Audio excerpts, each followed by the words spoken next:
Well, thank you very much for having me here. Well, I feel that as a marketer, you have three R's to manage.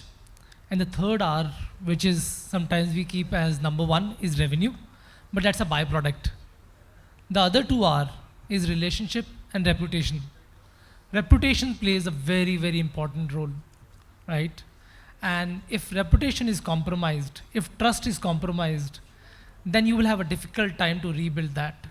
So it's a huge implication of any form of reputation damage that can impact the brand for a long run. So I think it's very, very critical to important to make sure that you keep, protect like anything else, your brand reputation. Then everything else falls in place. And how you go about doing it, I think we have heard about deepfake. This was almost so common in the political scenarios. It was common in celebrities also. But there is has started to happen in B2B space as well, right? Which is not so, I would say B2C and maybe those celebrities, politicians. It still have, there is some glam value to it, right? Even the B2B space, there is a lot of fake which has started to happen. Imagine earning call which is being faked. What kind of implication it can have? Imagine a fake interview of an analyst impacting your product review, right? So which could be which could be doctored by someone else, right? So I think one is there is no denying that you cannot control this. What you have to do is to keep getting smarter and smarter, and use the same technology to prevent it, right? At a certain amount of time, human will not be able to match the machines. Use the machine to counter that. That's my view. Well, before I answer that, let me make a controversial statement. And this is my personal view. I think deepfake is not bad.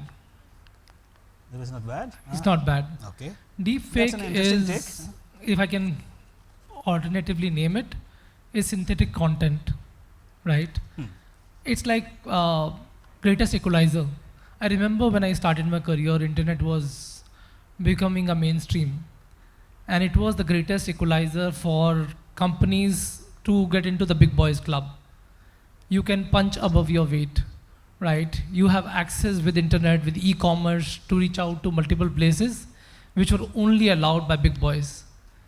So I think AI is providing the same sort of tools to startups, to a smaller companies to leverage that. Look at the possibilities which are there. I think customers are tired of same set of content being delivered to them without any personalization. If you have a hammer, you're looking for a nail only.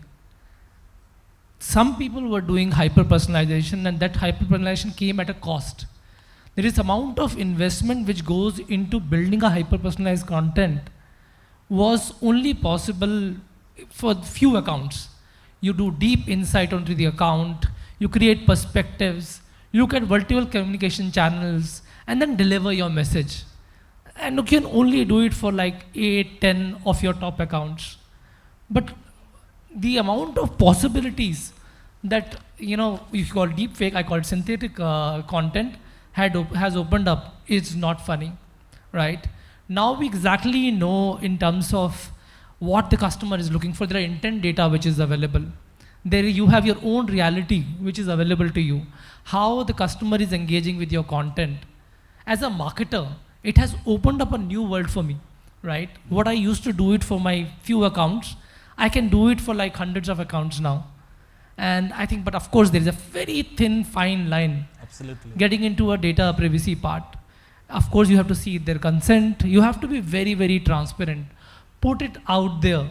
Even if you are creating a content from an AI tool, if you are creating an image from an AI tool, if you are upfront, right, and tell them that this is an AI generated image or a video, people are pretty okay with that, right? It has helped you improve your messaging, Absolutely. personalization, but be transparent. But if deep fake is used for the malified intent, that is bad, right?